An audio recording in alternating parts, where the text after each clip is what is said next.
Hello everyone, welcome back to Cloud Institution again. Today in this video we are going to discuss about one of the very interesting and very important interview question that can be asked during the interview for AWS.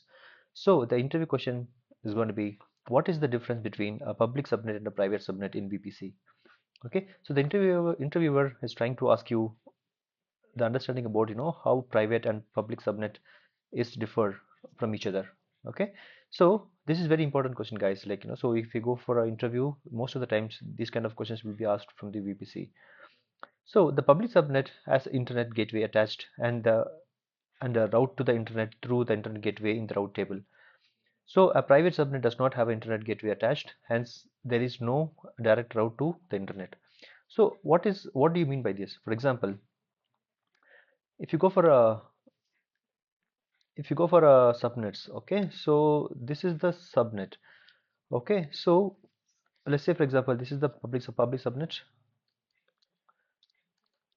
and this is the private subnet.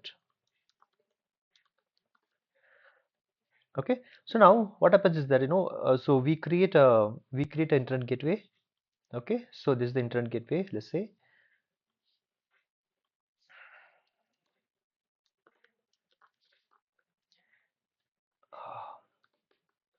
Okay, so this is the internet gateway, right? So what happens now is that so if it's a public subnet, what happens, so we'll be having a route table. Okay, so we'll be having a route table over here. Okay, I'm just mentioning RT. Okay, this is the route table. So what happens is that internet gateway is attached. Okay, so internet gateway is attached to the public subnet. Okay, so the private subnet, the internet gateway is not attached. Okay, so because it has been created, so because it's been created a internet gateway and it's been attached to the public subnet, it doesn't mean that so we have internet for this subnet.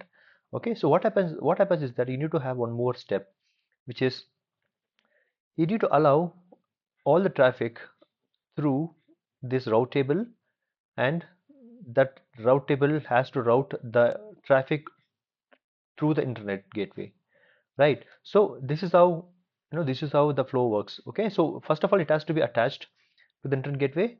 Okay, so and then you need to have a route enabled to the internet gateway. Okay, so this is what it is, right? So now if you can go for the VPC and internet gateway. Okay, so we have one internet gateway which is the default internet gateway, and then we should be having a route table like this. Okay, so this is the route table. Okay, in the route table we have a 0.0.0.0. Then the internet gateway has been redirecting through the so the internet IP, I mean this is the internet IP address, right? So internet IP address has been routed through the internet gateway. Okay, so which means that this so this the particular subnet associated, so the subnet, subnet without explicit association. So for now, so whichever the subnet has been associated with this particular subnet is going to be, all subnet is going to be public subnets.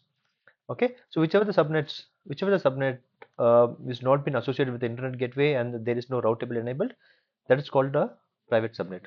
Okay, so hope you understand these concepts, guys. So this is very important question, so you need to be answering in such a way that public subnet, which means that the internet gateway is attached uh, to the subnet, and the route table has been enabled, and then the route has been enabled through the internet gateway.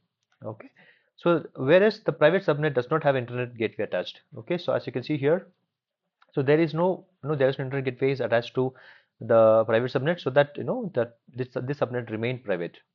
Okay, so this is the answer for this question. Okay, hope this question was really helpful for you. Okay, so if you like this video, please like, comment, share, subscribe. Please stay tuned for rest of the videos. Thank you, guys.